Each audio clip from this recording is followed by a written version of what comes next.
Welcome to a joint service offered to both the Unitarian Universalist Church of Catawba Valley and to the Unitarian Universalist Church of Charlotte. I'm Melissa Mummert, minister of our congregation in Hickory. And I'm Jay Leach, minister here in Charlotte. And for those of you who don't know, we are not socially distancing today because we're married to each other. We're joined by John Herrick, who is director of music here in Charlotte. It is a treat to have all of you joining us virtually for this live stream service. In Viktor Frankl's classic Man's Search for Meaning, Frankl's description of his experiences in the Nazi death camps, Frankl describes his stunning discovery. Even in those most horrific of conditions, he comes to understand that he still has the capacity to imagine. Imagination takes him out of the present moment and into conversations with his wife, or simply into scenes of going through ordinary days before this dreadful fate befell him.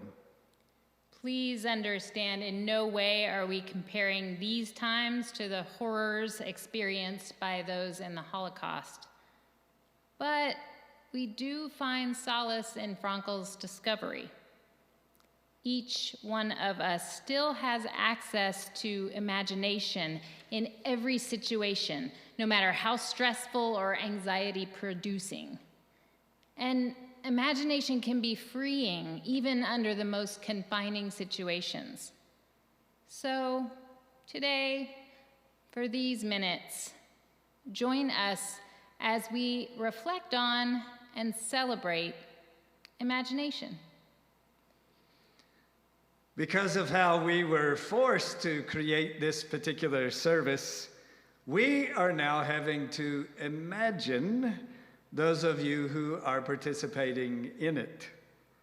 Oh, how we are missing you today. As we are experiencing our first song, please go to our respective congregations' Facebook pages, where you'll find a welcome greeting that's already posted. And we invite you to post in the comments your greetings to one another. Welcome. And thanks for joining us.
We light our chalice flame today, two communities gathering virtually to share our common faith.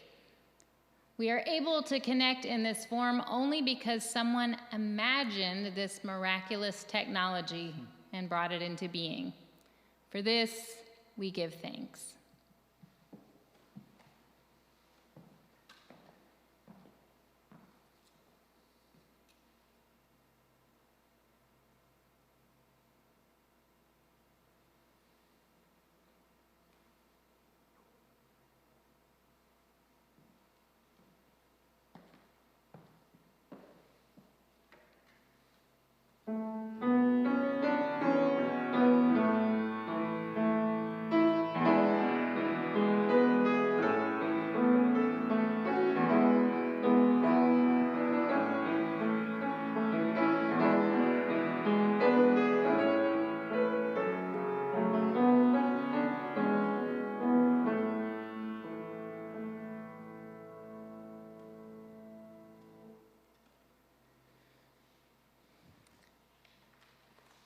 Michelle was a resident I met at the Mecklenburg County Detention Center more than a decade ago. She stood out from the dozens of other residents because she always seemed so calm. In classes and in the hallways, in living areas, she exuded this Zen peacefulness pretty much all of the time, which is kind of amazing because she was a long timer at the jail. While the average stay in jail is just a few weeks, Michelle's stay dragged on for months and then over a year. Jail isn't an easy place to be, of course. You can't wake up when you want to wake up. There's no access to grass. You can't hear the birds sing. And there's only a tiny window to the outside. How do you stay so peaceful? I asked her one day. I have another house, she said. She told me in great detail about this other house, a hut in the jungle. She painted it for me with words. Lush palm trees, tropical flowers, the colors, magentas and purple and bright yellow hues, sharply contrasting with the beige walls and red uniforms of the jail. She even had a little companion, a monkey, who kept her company while she laid on her hammock and watched the creek that flowed in front of her hut. She told me that she would go to her little piece of paradise whenever she wanted, when the cell doors locked at night, when officers bellowed their orders, even standing to be counted for shift change. Michelle grew up in Charlotte. She had never physically been to this house. It existed only in her imagination, but it nevertheless provided comfort and solace to her in a difficult environment. A psychiatrist might have diagnosed Michelle with a dissociative disorder. So often did she venture to her peaceful jungle abode. But her visits to this private wonderland seemed to me a pretty brilliant approach to coping with an inhumane choice on society's part to put her in a cage for a nonviolent offense. Who could fault her? I teach mindfulness and being present at the jail. We talk in classes about how much suffering is magnified when we as humans obsess about the past, which we can't change, or imagine negative futures which may not come true. So I teach and I regularly experience the joy and peace that can come from being fully conscious of what is, accepting the present moment on its own terms.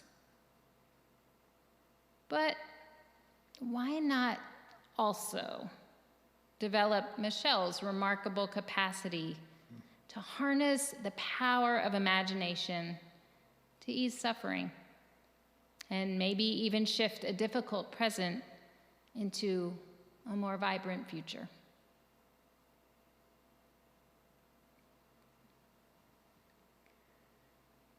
When our kid Emerson was little, the two of us developed a nightly ritual.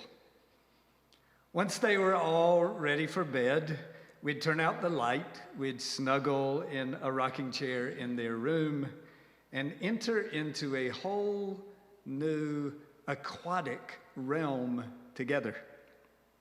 It was the world of the beautiful green pond, a place I made up in my imagination, chapter by chapter, each night.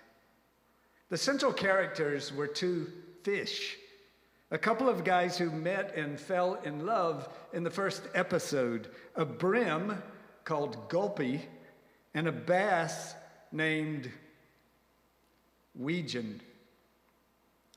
When the beautiful Billy conceded that she was unable to raise her newborn offspring, she entrusted them to Gulpy and Weejan, and thus they became parents to the three small fry, Curly, Mo, and Larry.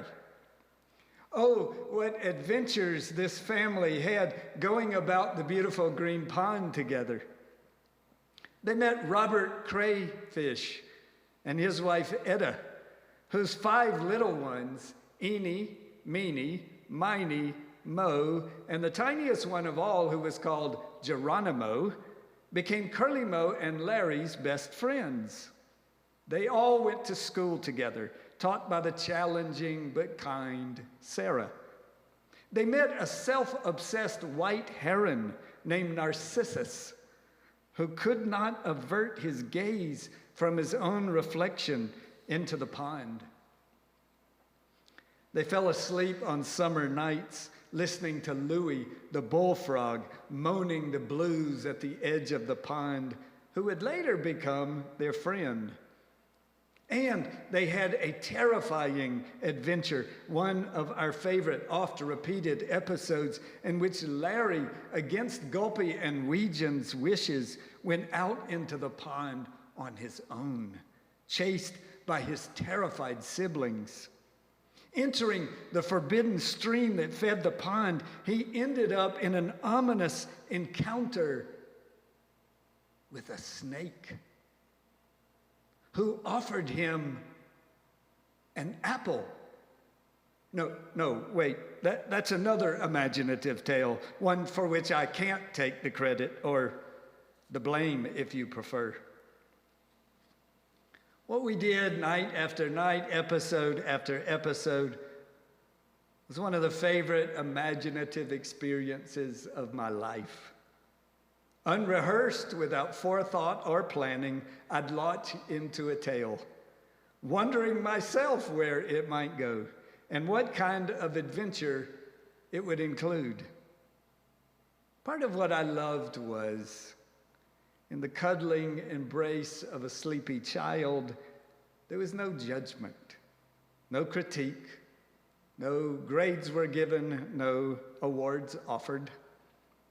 We just closed our eyes and sunk down under the water each night in an act that was as close as I've ever been to pure imagination.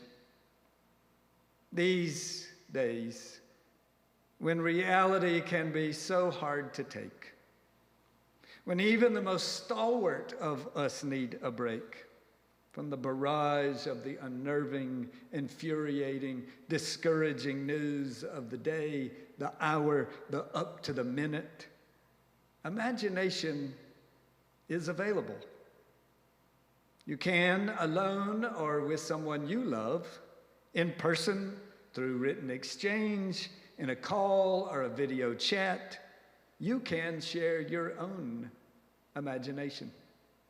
Oh, yes, writes the poet Philip Levine. Oh, yes, let's bless the imagination. It gives us the myths we live by. Let's bless the visionary power of the human the only animal that's got it.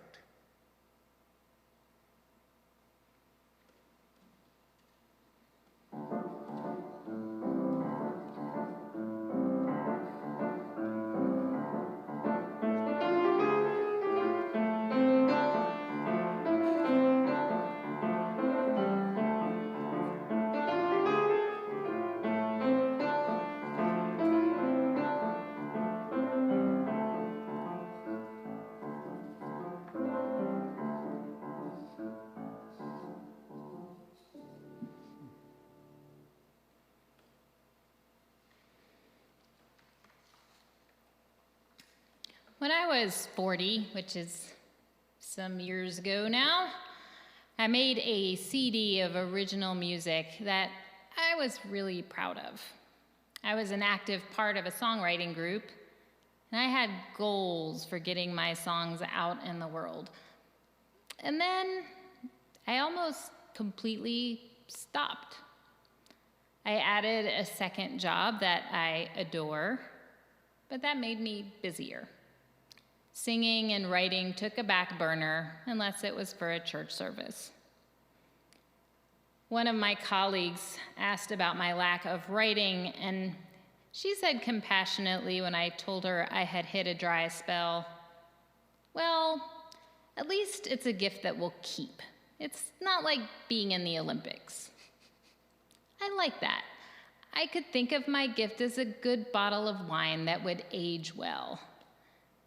But it's like that special bottle keeps getting passed over for no reason in favor of the latest subpar Harris Teeter Cheapo special. Elizabeth Gilbert, author of Eat, Pray, Love fame, has a lot to say about creativity, imagination, and ideas. Gilbert, in all seriousness, says, "I believe that our planet is inhabited not only by animals and plants and bacteria and viruses, but also by ideas." She says, "Ideas are a disembodied, energetic life form, and the only way that an idea can be made manifest in our world is through collaboration with a human partner."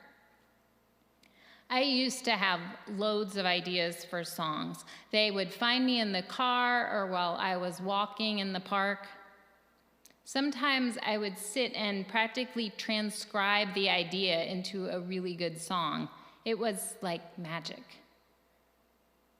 But as Elizabeth Gilbert warns, if you can't or won't collaborate with an idea, it might move on to another person who's more willing to birth it into the physical world. I've received a lot of song sparks that I didn't record or write down.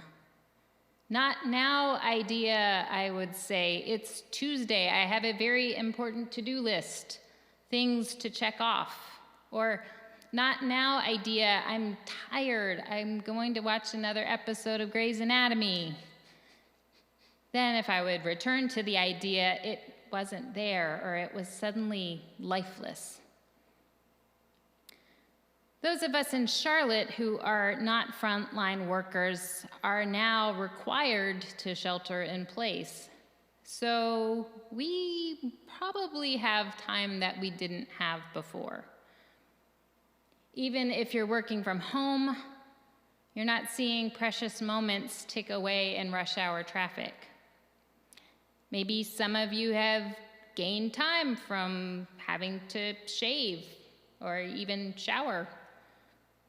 As Rahm Emanuel said famously during the economic crash of 2008, "You never want a serious crisis to go to waste, an opportunity to do things that you think you could not do before." So maybe in these times we can hang out an open sign to all of the ideas looking for a human partner. Here I am. Here we are. Attention, ideas. Visit us. spark new songs and stories, new ideas to inspire our art and our work, our relationships, our parenting.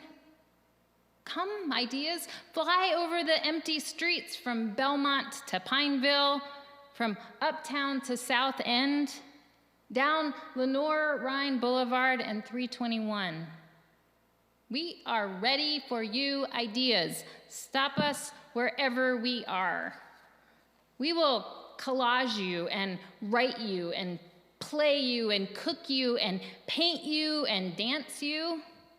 We will share you in blueprints and strategic plans. We will build you. And we will thank you for trusting us, even when in the past we have turned away from you.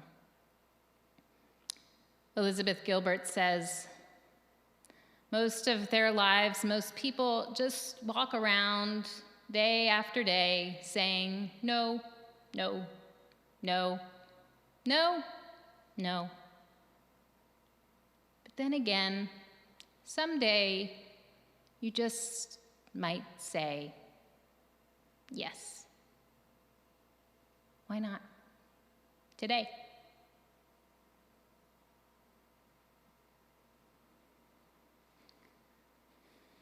In the course of his long intellectual literary career, the great transcendentalist Ralph Waldo Emerson authored hundreds, thousands of essays, poems, lectures, sermons, letters, and other written expressions. Having read, studied, read about, thought about Emerson for a long time now, I think his essay, The Poet, is the best thing he ever wrote. Included in the second collection of his essays published in 1844, The Poet was based on a lecture that Emerson gave 2 years earlier, one in which a young Walt Whitman was in the audience. It's a masterpiece that has influenced poets from Whitman to Emily Dickinson to Mary Oliver and other creative, imaginative types ever since. The poet is, as much as anything, a paean to the imagination, a characteristically rambling, unsystematic Emersonian offering in which there is an ecstatic celebration of those who are keenly capable of experiencing the world imaginatively. We, children of the fire, Emerson calls us, we are all, he believes, endowed with that capacity. We are all susceptible to the enchantments of nature. All of us can be, or perhaps could be, imaginative. But alas, most of us, are too often partial, minors, mutes, he calls us, bound to rules and particulars. Too often we are inclined to see, experience, think about the world in 2 dimensions, in muted hues. We think concretely, with a certain insipid inclination to regard fixed dictionary definitions of our words as definitive. This is why, Emerson asserts, we need poets. Those who have never ceased to explore the double meaning, or shall I say the quadruple, or the centuple, or much more manifold meaning of every sensual fact. Imagination, he says, is a very high sort of seeing. We need those able to inspire us with, writes Waldo, thoughts so passionate and alive that they are like the spirit of a plant or an animal. Such persons are our liberating gods. They free us from the banal, the bewildering, the agonizing, and the infuriating. Oh, how deeply we need those still able in words, music, images, film, and other forms to remind us of the world beyond the immediate. If, as William Carlos Williams conceded, if it is difficult to get the news from poems, isn't that also what makes poems and paintings and novels and Netflix so important in these times? I am not making a case for denial or avoidance. I'm certainly not advocating ignorance or the willingness to accept secondhand information. I'm suggesting that these are the days in which we must, at times, put down our devices, turn off our televisions, silence our Facebook feeds, and pick up a book of poems, a long novel, listen to good music, access beautiful art, watch inspiring, uplifting films. Even if you are confined to the smallness of sheltering in place, should you engage the imagination, writes Emerson, thou shalt have the whole land for thy park and manor, the sea for thy bath and navigation, without tax and without envy. The woods and the rivers thou shalt own, and thou shalt possess that wherein others are only tenants and boarders.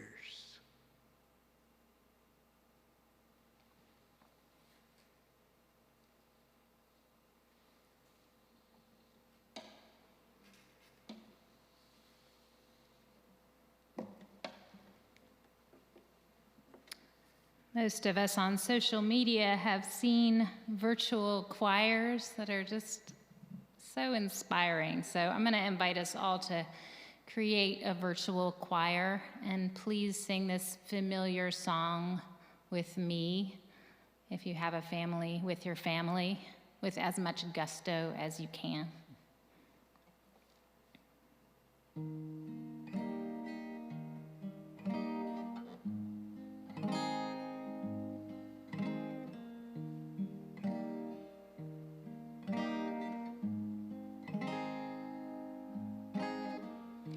Imagine there's no heaven. It's easy if you try. No hell below us. Above us only sky. Imagine all the people living for today. Imagine there's no countries. It isn't hard to do.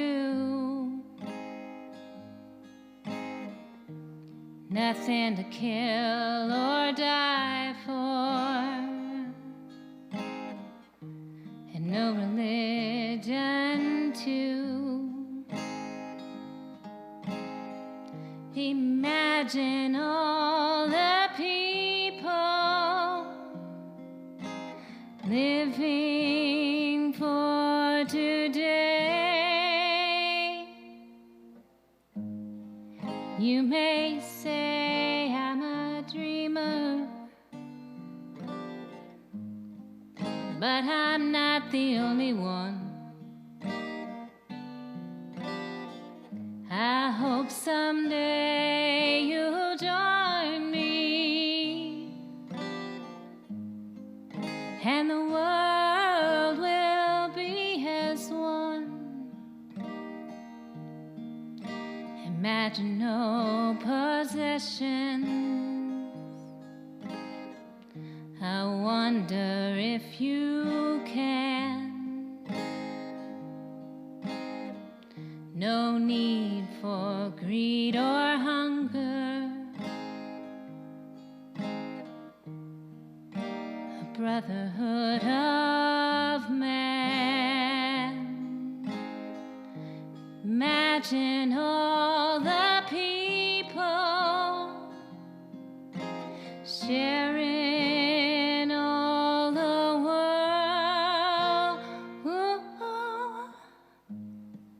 You may say I'm a dreamer, but I'm not the only one. I hope someday you'll join us, and the world will be as one.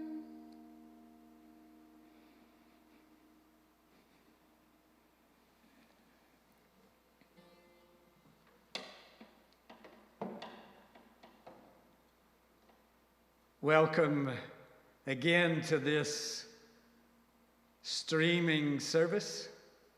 As one of the ministers of the congregation here in Charlotte, I want to extend a special welcome to our friends in Hickory who are joining us this way. We'd love to host you in this room, and since we cannot do so on this day, we're honored that you've joined us by way of technology to share in this service with us. Welcome to the members of this congregation who once again have availed yourself of our technology and who are participating in this service all over this region. We feel your presence even as we feel your absence so deeply on this day. It may be that you are not a member of either of these congregations, that you've somehow happened onto this broadcast in another way, and we're honored that you have joined us, guests. Were you in the congregation in Hickory, or were you here in this room with us? I'm confident that you would get a warm welcome from the members of either congregation. On their behalf on this day, I extend the warmth of that welcome to you, and I thank you for being a part of this service today. Welcome to all of you.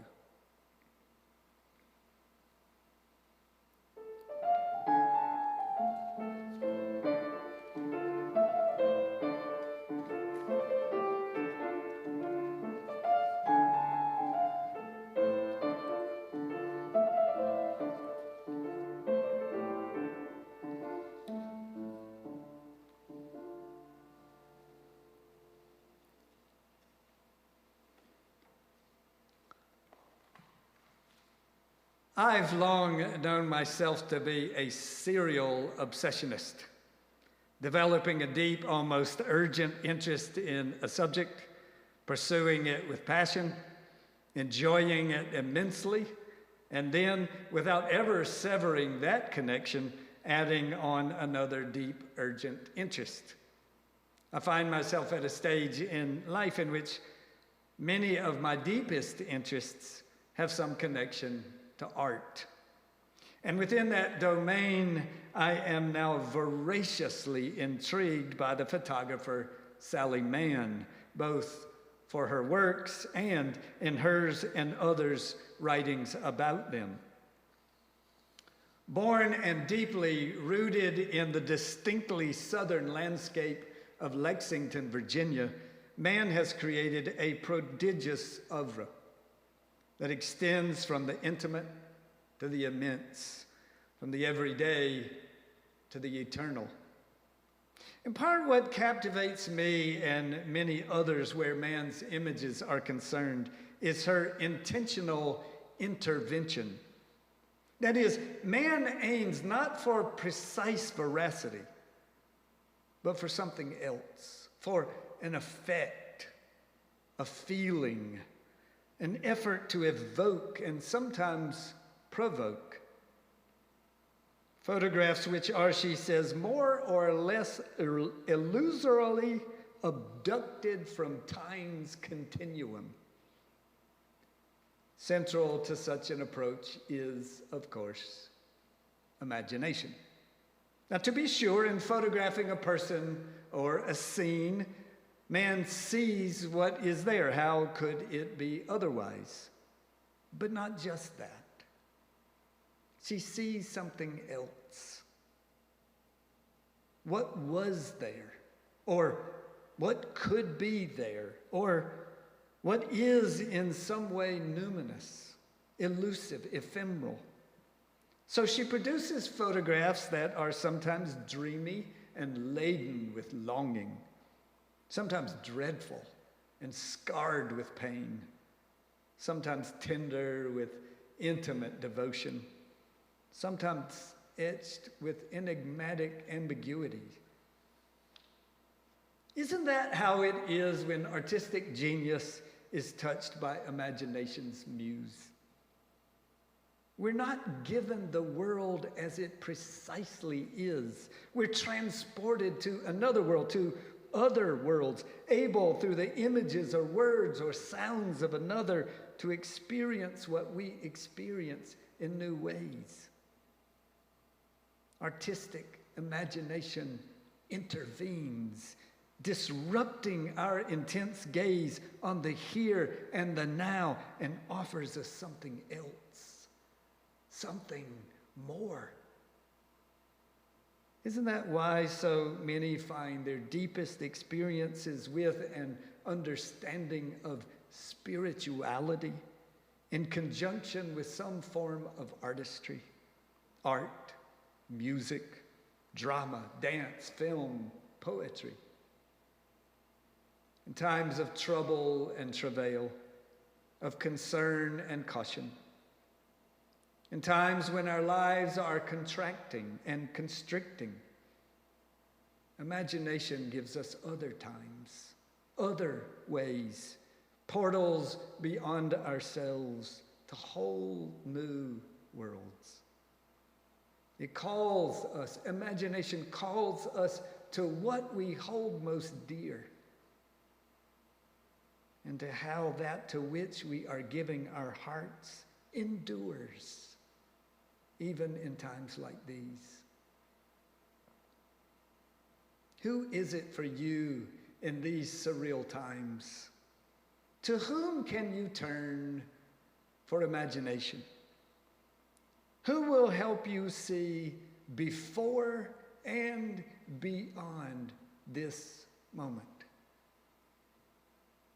It was in a long ago Saturday Evening Post interview that Albert Einstein made it clear. Imagination, he said, is more important than knowledge. For knowledge is limited, he said. Whereas imagination encircles the world.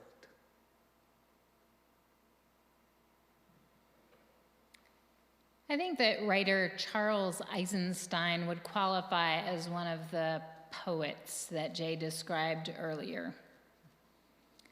Eisenstein suggests in his book, "The Beautiful World Our Hearts Know Is Possible," that so many of the struggles that we humans are experiencing in these days, from economic iniquity to mass extinctions, the opioid crisis and the climate catastrophe, are fueled by the perpetuation of a story.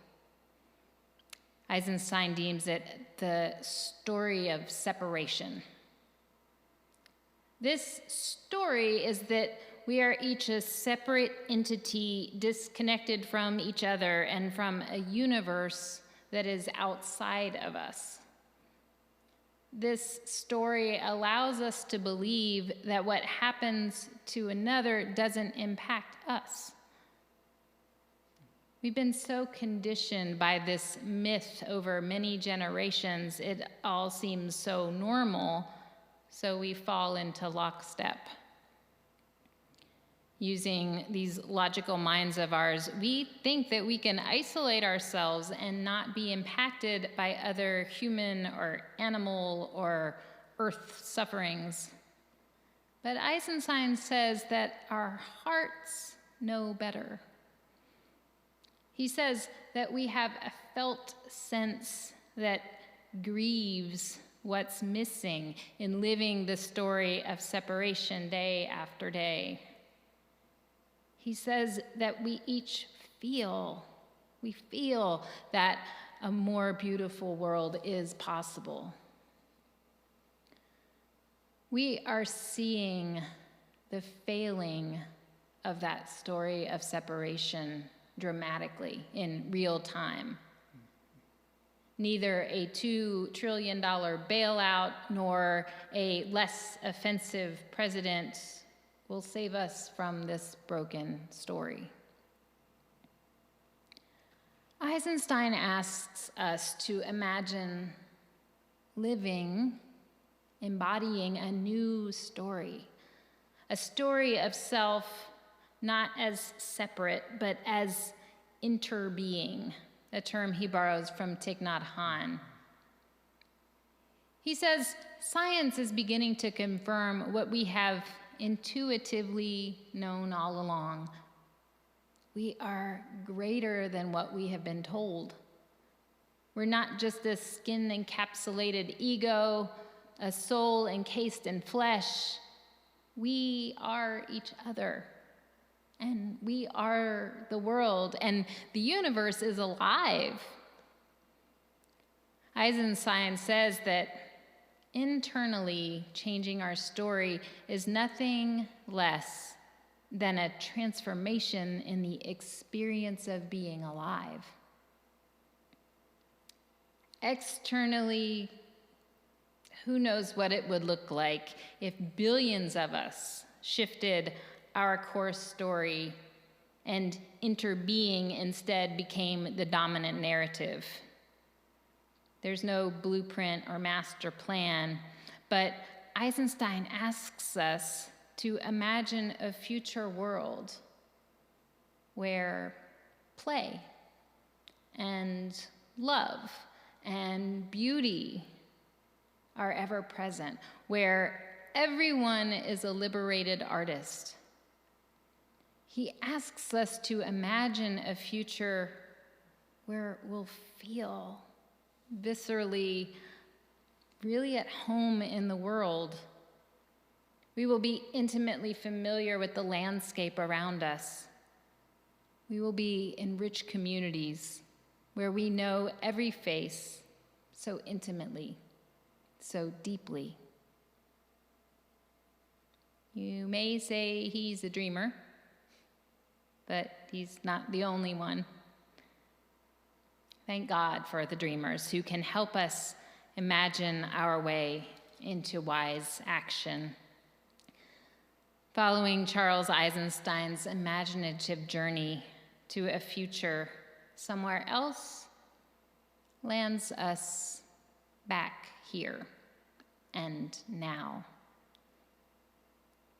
How might you practice shifting your story in the coming days to invite more love, more play, more beauty, more joy, and to recognize your own interbeing in these very strange but fertile times?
I invite each of you now into a time of meditation.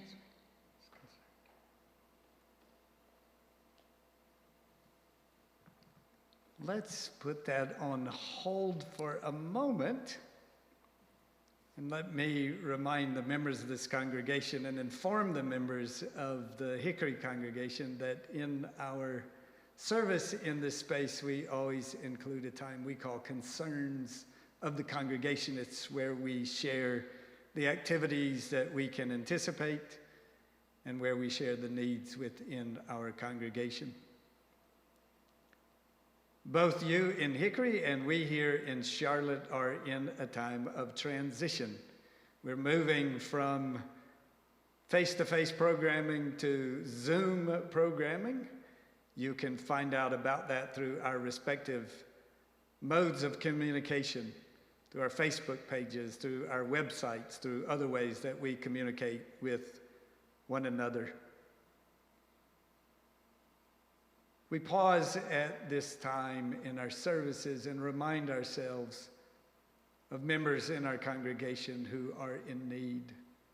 Today, honoring the fact that this is a joint meeting between two congregations, I ask you to hold deeply in your hearts and in your prayers the needs that are known to each group from within our own congregation. We remind ourselves often during this time that our concern never ends at the walls of this building. Our concern always extends out into our larger community. We hold with love and in our prayers on this day those who are serving us in a time of such great peril. Healthcare workers, sanitation workers, grocery workers, others whose jobs continue to make our lives possible in these perilous times. We extend our concern beyond our immediate communities in Hickory and in Charlotte and out into the wider domain of our nation. Earlier last week, I had a conversation with my beloved colleague, Galen Gingrich, who is the senior minister of our congregation in Manhattan. Galen shared the heartbreak that they feel in a congregation where they have already experienced the loss of a member and are experiencing multiple members who are ill. And I assured Galen that in the coming days, our congregations would be holding our fellow Unitarian Universalist in New York with love and in our prayers. And today we name them into our concerns. Our concerns know no borders. We hold with love on this day, especially the people in Spain, the people in Italy, the people the world around who are suffering due to this virus and in so many other ways. It is the practice of this congregation when offering music is being played that we invite all present, member and visitor alike, to light candles that appear on stands before us. Expressions of individual celebrations, joys, concerns, remembrances. On this day again, I will light 3 candles. Today, the first candle is for each of you.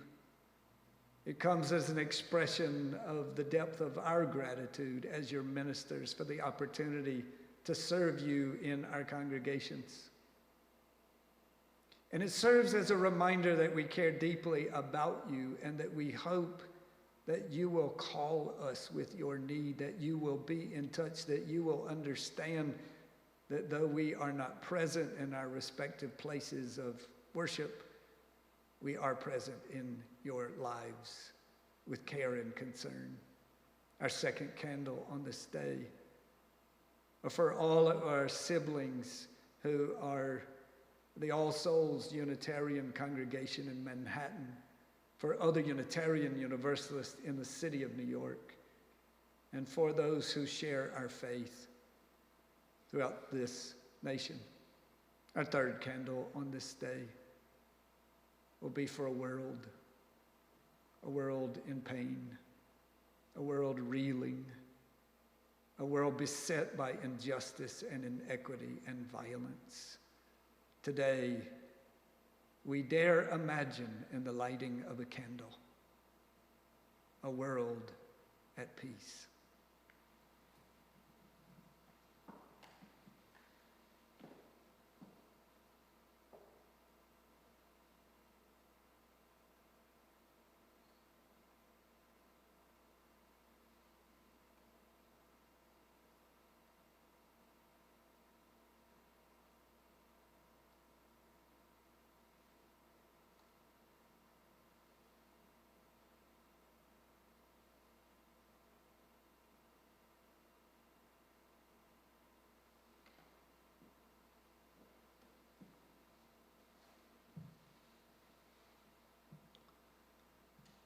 Because our work continues, and because we are imagining already the robustness of a future when we can once again be back together, we urge you on this day to continue to support our congregations generously, to offer your generous support to the Unitarian Universalist Church of Catawba Valley, and to offer your generous support to the Unitarian Universalist Church of Charlotte.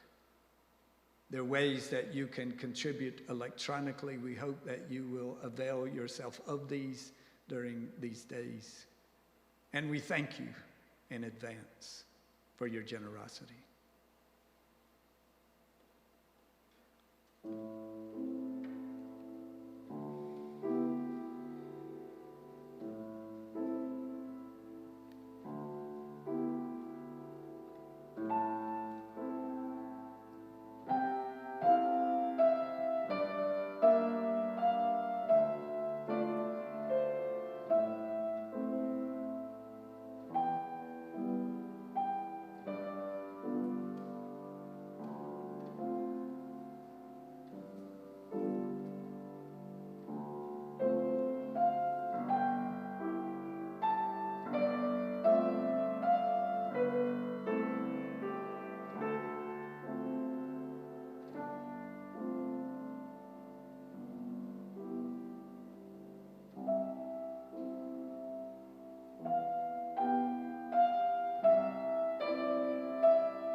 And now, I invite us into a time of meditation. I invite you to close your eyes. breathe deeply, inhaling and exhaling at your own pace.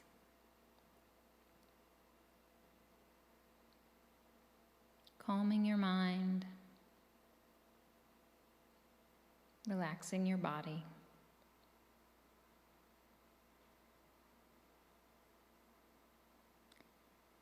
And now in your mind's eye,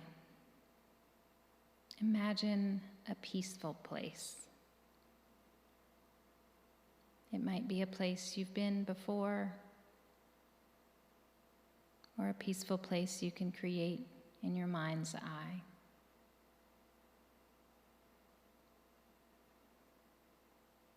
Still breathing deeply. Look around you in that place, noticing its colors and shapes.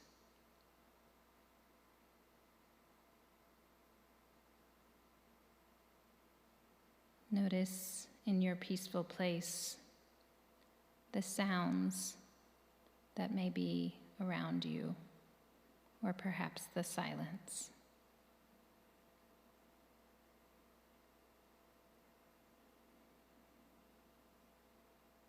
For a moment, just enjoy the peacefulness and serenity in this place you are visiting.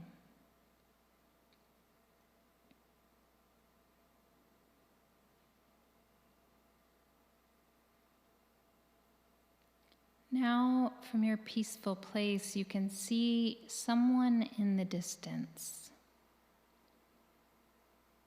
Someone is calling to you.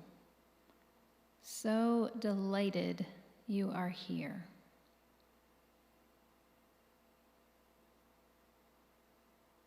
The one calling to you loves you and regards you with infinite kindness.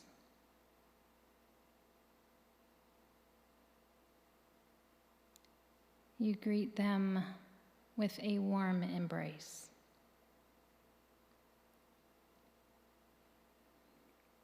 This one who loves you has a very important message and is eager to share it with you. You listen carefully as you hear this message, which is exactly what you need to know right now. Something perhaps you have forgotten. What is the message?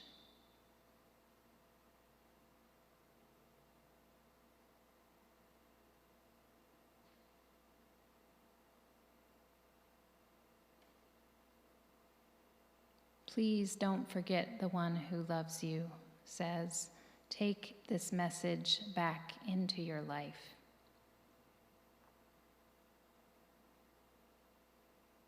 You say goodbye and venture back through your peaceful place, knowing you can return there anytime you wish.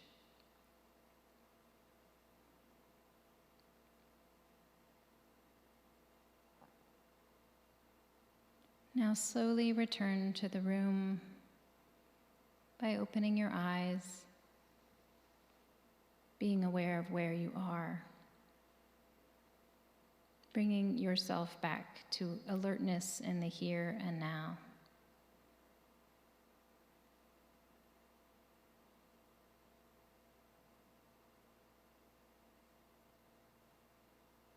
Blessed be.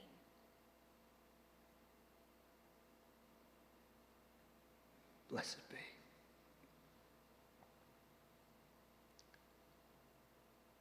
Thank you for joining us for this service. We miss you, but we feel you in our lives in this moment. Special thanks on this day to Doug Swaim, our Director of Administration, who has staffed our cameras on this day and made this service possible from a safe distance away. Thank you, Doug. Thank you to Belinda Parry, our technological wizard who translates these services into archived versions which appear on our website. John Herrick, director of music here, thank you so much. We threw John extra curves in creating this service, and as usual, he responded with calm and with beauty, and I'm grateful. You've touched us today. Thank you.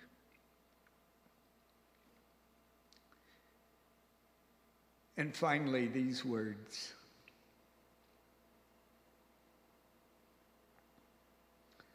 May we know once again that we are not isolated beings, but connected in mystery and miracle. To the universe, to our respective communities, and to each other.